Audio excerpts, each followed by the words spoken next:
Shabbat Shalom! Sejam novamente muito bem-vindos ao nosso estudo da Paraxá no segmento desse nosso serviço emocionante de Kabbalat Shabbat, o Boi Kalá, né? Eu sou o Marco Rodrigues, eu estou aqui com a Luana novamente e um prazer voltar, né? Depois de uma semana que terminamos Pêssar, passamos aí pelo pão sem fermento, passamos aí por muitas, vamos dizer assim, para muita gente pode ser até privações, mas pra gente foi muito gostoso, Foi. né? Gosto muito das receitas dessa época. As crianças, principalmente nesse período, elas gostam de inventar, ficam, que bom que tá chegando a época da matzá, fazemos muita pizza de matzá, muita lasanha de matzá e muitas outras receitas por aí, né?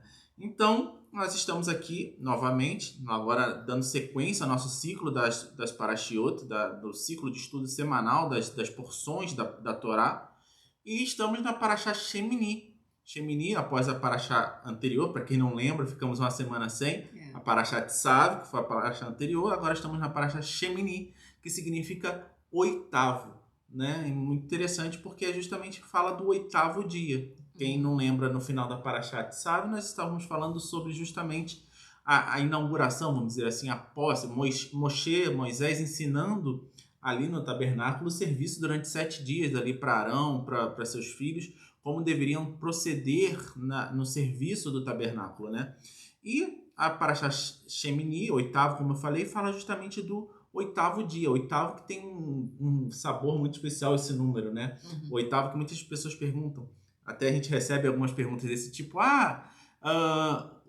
algumas pessoas falam do número 8, não o número 7 como número sagrado. A gente tem que entender o seguinte, o número 7 é um número perfeito, o número da perfeição é um número sagrado, 7 dias da semana, 7 semanas, então nós temos 7 anos, né? Temos o Shemitah, temos 7 semanas de anos, que nós temos o Yovel, né? Que o próximo ano é o ano da libertação, um ano agradável, que é o Yovel. Mas o oitavo, ele significa o quê? Significa justamente, se você pega o 8 e vira de lado, como a gente fala muito na matemática, né? Eu e Luana, que já tivemos o prazer aí de estudar matemática durante muito tempo, mas justamente o 8 virado de lado lembra o infinito, e lembra justamente o quê? O mundo vindouro, lembra o pós-era messiânica. Se a gente espera os 7.000 anos, a gente espera também na eternidade viver ali face a face, tanto com o cordeiro quanto com um ancião de dias, né? Vamos dizer, de uma forma geral, quando o nome dele vai ser unificado, inclusive, como fala lá em Zacarias, né? Então, essa paraxá começa falando do oitavo dia, começa falando dos sacrifícios da inauguração, né? A gente geralmente traduz aí do inglês e fica inauguração, fica até uma coisa feia, mas vamos falar no português claro, né? Eu gosto do português claro, é como se fosse a posse, né? Como se estivesse ali empossando, dando posse a Arão, investindo, dando posse realmente a Arão e seus descendentes, investindo eles no cargo ali de sumo sacerdote e dos demais filhos de Arão e descendentes de Arão como um sacerdote no tabernáculo, né? Lembrando que também esse Shabat é o Shabat que nós fazemos a halá especial, né? Nós estamos comendo aqui a nossa halá especial, a Schlissel, né? A halá que lembra uma chave, nós fazemos uma halá no formato de chave, né? Justamente para, depois do Pêssar, nós lembrarmos justamente das bênçãos do céu, né? Que possa abrir as chaves das portas do céu. Portas do céu, exatamente. Derramar bênçãos, encher a nossa casa de bênçãos. E engraçado que qual a relação desse Shabat, que nós fazemos justamente a halá, e muitas vezes cai, alguns anos cai junto com a Parashá Shemini, né? Nós lembramos que o ciclo é um ciclo um pouquinho diferente, tem ano que tem um mês suplementar, então os Shabbatot eles caem em um período diferente, mas alguns caem justamente com o Shabbat Shemini, né?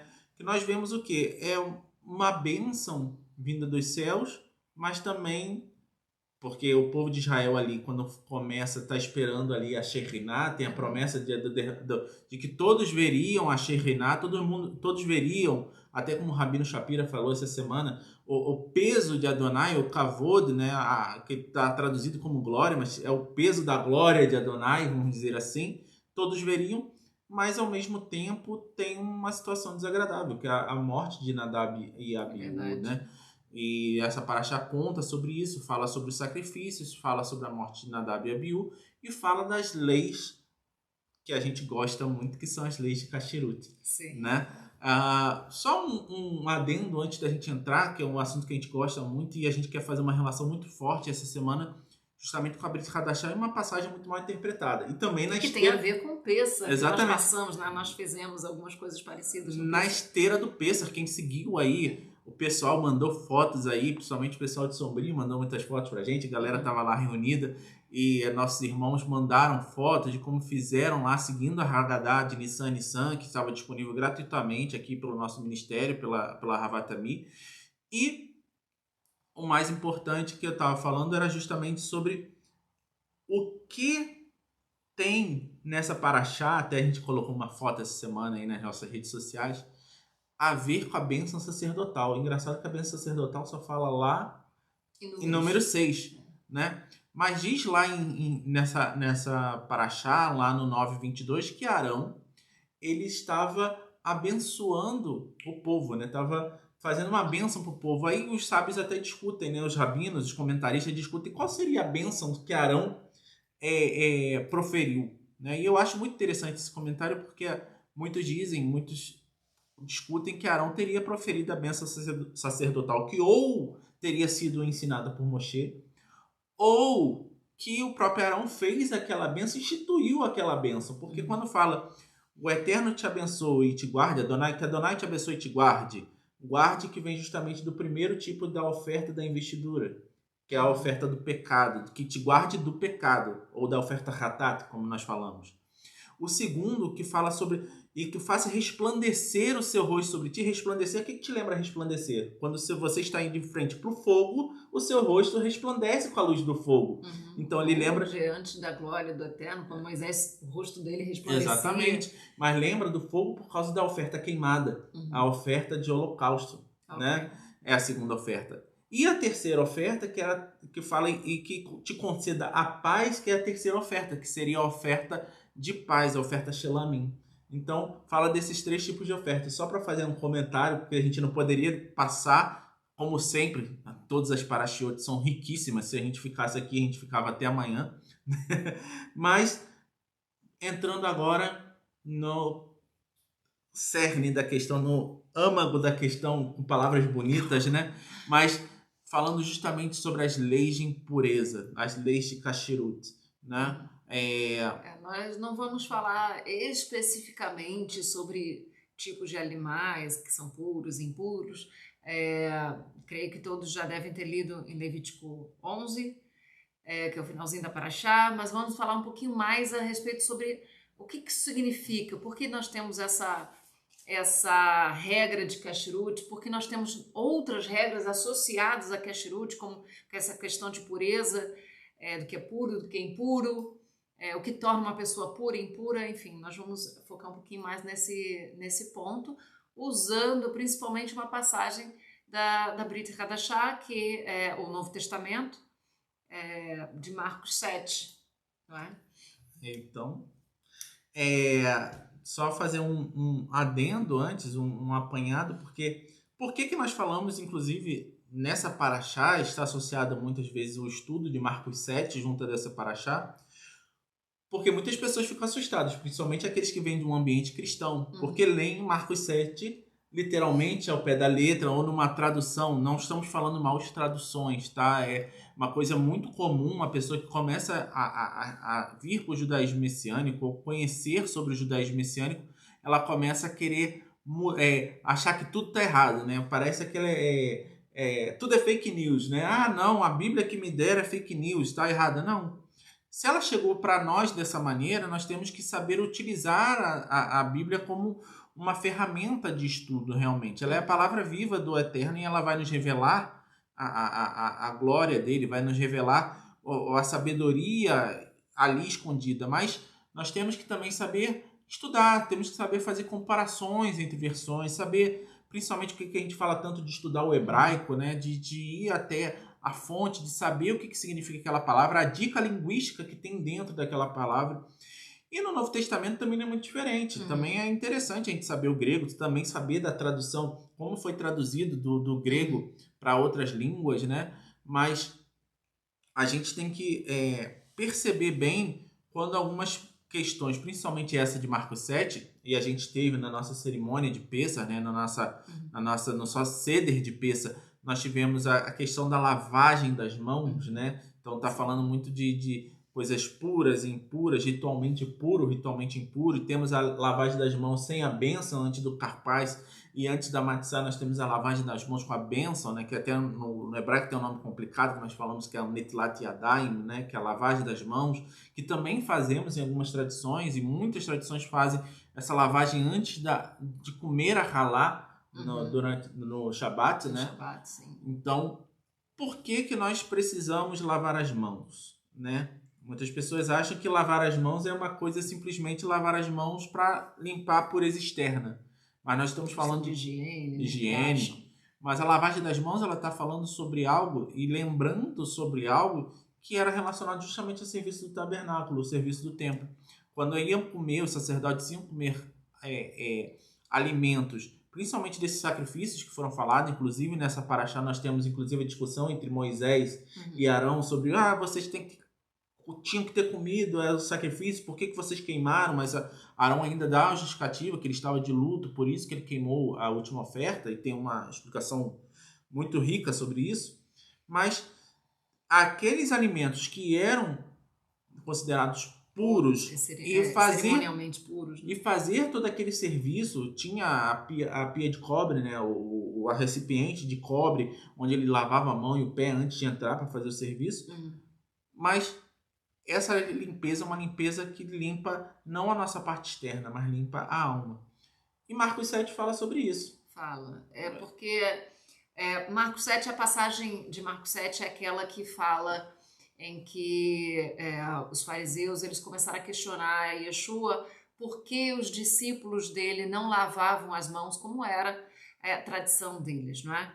E aí Yeshua vem com uma explicação rápida e depois ele vai explicar diretamente aos discípulos que também não tinham entendido muito bem a explicação, e ele dá algo mais detalhado, né? Eu acho muito interessante que os próprios discípulos não entendem e vão perguntar no reservado depois, exatamente. Né? É porque assim, nem tudo é para todos saberem.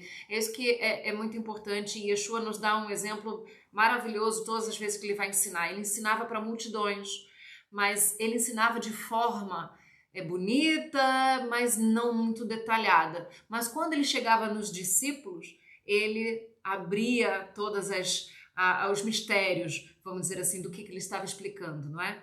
E ele explica isso, o porquê disso, né? Então é muito interessante que os discípulos que estavam mais próximos do mestre, eles chegavam e conversavam e pediam e questionavam, mas eu não entendi o que você falou, né? E Yeshua, inclusive, aqui ele falou, vocês não entenderam? E aí ele começa a explicar, porque nessa passagem há muita confusão hoje no meio cristão, principalmente, que é uma passagem que na maioria das traduções está escrito assim, e Jesus declarou puros todos os alimentos. E a partir daí cria-se um pretexto para dizer que os alimentos, que todo tipo de carne é pura. Ou seja, uma coisa, na verdade, não tem nada a ver com a outra. Aqui nós estamos falando de limpeza ritual, de lavagem das mãos. Desde o início nós sabemos dessa situação, inclusive tem comentários nas traduções que falam assim, né? Os fariseus e todos os judeus não comem sem lavar as mãos cerimonialmente e tal, e ele dá uma explicaçãozinha para você entender o contexto da história ali naquele momento, né? Ele não estava falando de alimentos puros ou impuros. Basta vocês pensarem que naquela mesa estavam sentados judeus, tanto de um lado, fariseus e outros, ou seja, se eles estavam sentados juntos e comendo juntos, com certeza eles não estavam falando de animais impuros. Então é isso que fique bem claro isso. Ele ali estava falando de alimentos puros, até porque animais impuros não são considerados alimentos para os judeus. E nós temos também um comentário muito interessante sobre fariseus, que eram fariseus que estavam ali. E fariseus significa justamente o quê? Perushim significa aqueles separados. E uma das coisas que os Perushim se distinguiam era justamente na guarda das leis de Kashrut. Sim. Então eles faziam essa guarda das leis de Kashrut de uma forma realmente séria. Então não tem como dizer. O próprio nome Perushim, que é separado, é justamente por conta disso. Então não tem nem como dizer que eles estavam ali na Estavam mesa comendo comendo por um exemplo, leitão, não estavam. uma lebrezinha, como tem muito aqui em Portugal. Não Então, isso estavam. é certo de que eles não estavam comendo alimentos impuros. Toda a discussão aqui é a respeito de ou higiene, ou que é a a limpeza externa, ou a limpeza da alma, que é a limpeza ritual. Okay?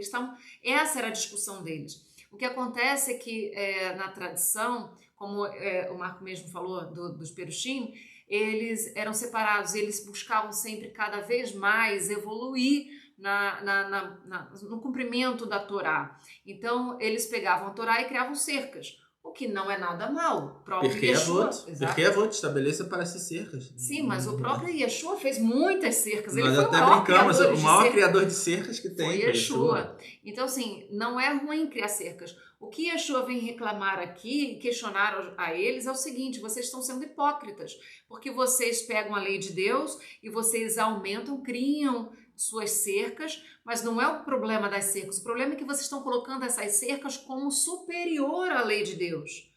E aí, isso é que estava errado ali naquele momento. Então, ele dá uma explicação dos alimentos, é o quê? O que ele está falando? Vocês ainda não entenderam? Eu estou falando que quando você come o alimento, ele vai para o estômago, ele é digerido, depois ele é expelido pelo corpo. Isso faz com que o alimento que fica dentro de você seja puro. Exatamente. Ele está falando de questões realmente físicas, porque aquela lavagem das mãos ali não era necessária. Eles não estavam comendo nenhum alimento ritualmente puro, com alimento consagrado. do templo, ou São pão, aqueles os alimentos do sacrifício. pão da proposição. Exatamente. Não estava comendo nenhum desses alimentos específicos que exigem a lavagem ritual das mãos, que é a água que purifica a alma. A água ela não é para purificar, essa lavagem não é para purificar o externo, não é por higiene, é para purificar a sua alma, para limpar a sua alma antes de consumir um alimento sagrado. Tanto que os fariseus eles perpetuaram esse costume, mas eles mesmos, na própria lei, na própria Torá oral, vamos dizer assim, como muitas pessoas chamam, na tradição, fala que eles fazem isso justamente somente para objetos ou para alimentos que eram oferecidos em memória do templo. Por exemplo, Exato. Os pães, como o pão da halá, ou a matzá. Sim. Então são alimentos que ritualmente tinham um significado para o serviço do tabernáculo do templo. Exatamente. Então, como nós fazemos tudo em memória do serviço do templo, a lavagem das mãos, ritual das mãos, também é algo nós fazemos num campo não físico, mas num campo espiritual. E aqui não era o caso. Eles estavam fazendo uma refeição comum. Então, eles estavam fazendo uma refeição comum e Yeshua não achou pertinente a obrigação de se ter que lavar as mãos. É claro, é sempre bom lavar as mãos por higiene, isso é óbvio. Mas a explicação que Yeshua deu aqui, ele estava fazendo exatamente uma diferenciação entre as coisas terrenas e as coisas espirituais. E é por isso que lá embaixo, mais para frente, lá quando ele começa a dar uma explicação maior e detalhada, ele fala: o que contamina o homem não é o que vem de fora, porque isso vai passar pela digestão, o próprio corpo vai fazer o trabalho de purificar esse alimento dentro de você. Até o versículo 19, como é traduzido, até anotei aqui para falar para vocês, na versão de Almeida, né? Nós usamos hoje no Brasil, e nos países de língua portuguesa, temos o costume da versão de João Ferreira de Almeida, que muita gente pensa que era padre, mas tem até a história de que ele seria um descendente de cristãos novos, né? Mas, por isso que ele sabia hebraico com 12 para 13 anos, se não me engano era isso, segundo a história dele. Mas João Ferreira de Almeida, na Bíblia original, em 1681, escrita ainda na grafia antiga do português arcaico, diz: porque não entra em seu coração, senão no ventre, e sai a secreta. Na versão de 1819 ainda deram uma melhorada. A secreta, que significa privada. No português, mas no espanhol claro. Tá assim também, tá? Latrina. Né? No sim. espanhol, sim. Purgando todas as comidas. Ou seja, o que purifica, ele está falando do sistema digestivo. Ele não está falando que Yeshua purificou todos os alimentos e agora a gente pode comer a linguiça calabresa e o camarão. Ele não falou isso. Exatamente. Até porque, mais uma vez, ele estava fazendo uma refeição entre judeus, impossível que ali tivesse qualquer alimento impuro. E o assunto não era isso, o assunto era a lavagem das mãos. E aí, no final, ele faz um midrash, né? Exatamente, é um midrash, sim. explicando o quê? Explicando essa parte física, tá vendo? Isso aqui é físico, não tem problema. Por mais que fosse interessante lavar as mãos por higiene, não é obrigatório pela Torá, não é algo que eles devam ser condenados por isso, ou seja, julgados por isso. Não é porque é dessa forma que acontece a digestão. Agora, depois ele dá um exemplo. O que contamina o homem? É o que vem do coração. É a maldade, a maledicência, né? O Lashon Hará, que é uma das piores coisas que se tem. Exatamente. Imoralidades, assassínios, todas essas coisas, tudo que vem, esses desejos ruins do seu coração, isso é que contamina o homem. Por quê? Porque aí nós não estamos falando mais de limpeza física, nós já estamos falando de uma limpeza espiritual, nós estamos falando de pureza e impureza espiritual. Ou né? pior ainda, ou pegar essa tradição criada para suplantar um mandamento da Torá, que é justamente o que ele condena quando ele fala, por exemplo, que eles estão oferecendo como corban um sacrifício, o dinheiro ou aquele gado, o que quer que seja, ao invés de honrar o pai e a mãe que estão em necessidade. Exatamente. Ele está condenando a hipocrisia de alguns fariseus, diga-se de passagem, não estava condenando a tradição farisaica, porque por muitos estudos nós sabemos que Yeshua era um fariseu. Se a gente começa a adotar esse ponto de vista e entender essa visão da história, nós entendemos muitos pontos da Brit Hadashah num contexto adequado, correto, e ele estava condenando justamente aquilo, está condenando aqueles poucos que estavam fazendo essa troca, né? Pegando essa tradição para elevar mais a tradição do que o próprio mandamento da Torá. Sim. A tradição ela é válida, todo país, todo lugar, todo grupo precisa de uma tradição, todo grupo tem sua tradição. Sim. E na Torá não é diferente, nós temos a Torá e nós temos o que foi transmitido oralmente, como falando novamente Pirkei Avot, porque nós estudamos durante o período de Pessah, na contagem do Homer, como nós estamos na contagem do Homer, a cada Shabat, à tarde, nós estudamos um capítulo de Pirkei Avot, que são 6 capítulos, né? E no primeiro capítulo fala justamente sobre isso, fala justamente sobre você fazer a cerca em torno da Torá, mas também você não ser demasiadamente rígido em relação a isso, exatamente. Não colocar isso acima da lei, né? Acima da lei de Deus. Então nós temos que tomar muito cuidado. As tradições são boas, as tradições são válidas, todos nós temos tradições, inclusive em nossas casas, em nossas famílias, ou numa escola, enfim, todos nós temos as nossas próprias tradições, nas igrejas também, e são boas muitas das vezes. E honrar a tradição, a transmissão oral, como ele fala lá no 1, ele fala que como veio transmitido oralmente, como veio uma tradição que não é... O pessoal pensa, a transmissão oral não serve de nada. Pelo contrário, em todos os lugares nós temos esse tipo de transmissão oral. Nossos filhos, nós temos certeza que estão aprendendo o quê? Os costumes da nossa casa. Tenho certeza que quando eles tiverem os filhos deles, grande parte do que nós ensinamos a eles vão passar para a família deles, para os nossos netos, os nossos bisnetos, e assim vai. Então, todo lugar, todo grupo tem tradição. Como a Luana falou, a igreja tem sua tradição. E são coisas boas. Então, tradição não é algo ruim.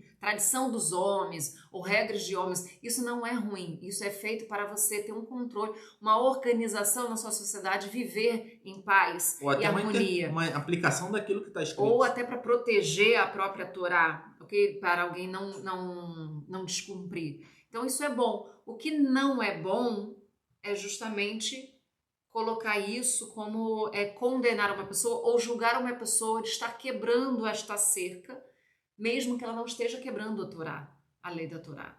Então nós temos que tomar muito cuidado para não ser rígido demais, principalmente com quem está chegando, com quem é novinho.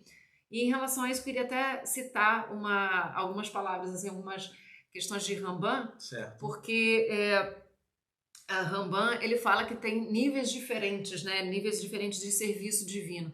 E essa questão toda de alimentação, de pureza ritual, isso tudo entra também nessas questões. Eu acho muito interessante, eu vou ler aqui um instantinho para vocês, né? Então fala assim, Ramban está falando aqui de níveis diferentes de serviço divino. A princípio, a pessoa deve evitar quaisquer proibições adicionais, além daquelas ordenadas pela Torá. Mas como a pessoa nunca deve ficar satisfeita com as suas realizações espirituais, Rambam informa então ao leitor mais avançado o caminho para níveis mais elevados de refinamento pessoal e perfeição espiritual. O que ele está querendo dizer aqui? Que você que está chegando agora, muitas das vezes, você vai seguir aquilo que está na Torá. É o famoso sola escritura. Você vai deixar de fazer o que é proibido na Torá, o que está escrito.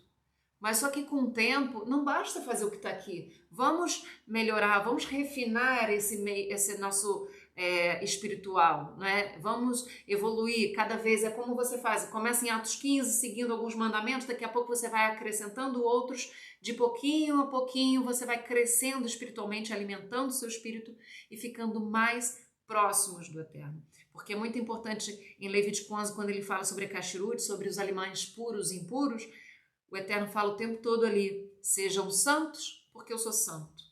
Ele exige uma purificação, ele fala, olha só, isso aqui não vai fazer você perder a salvação. Você quer comer alimento impuro? Isso não vai te fazer perder a salvação, mas vai fazer você se afastar de mim, se afastar da minha presença, porque eu sou santo. Então, se eu sou santo, você precisa ter santidade, ou se aproximar de mim com santidade. E é por isso que nós nos abstemos de alguns tipos de alimentos que são impuros. E não é porque não devemos comer pura e simplesmente, mas o que isso acarreta num campo espiritual, num campo de santidade, num campo de santificação.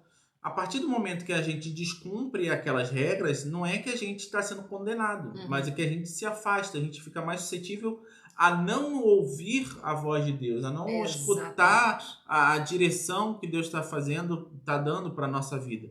Então essa é a nossa forma de nos aproximarmos dele, uma coisa que nós não entendemos no campo físico, mas porque o físico, como Yeshua falou, sai, isso daí é refinado, mas num campo espiritual. Né? No campo que vamos até ter um comentário que eu li e gostei muito, de que o animal, né, quando nós digerimos o alimento, o animal, na verdade, o que ele vai virar? Ele vai virar sangue, vai virar nossa carne e vai virar energia. Exato. Então, é justamente isso. Ou seja, você vai alimentar o seu corpo com coisas impuras, vai fazer parte do seu ser, ou você vai se alimentar de coisas puras para se aproximar mais do Eterno?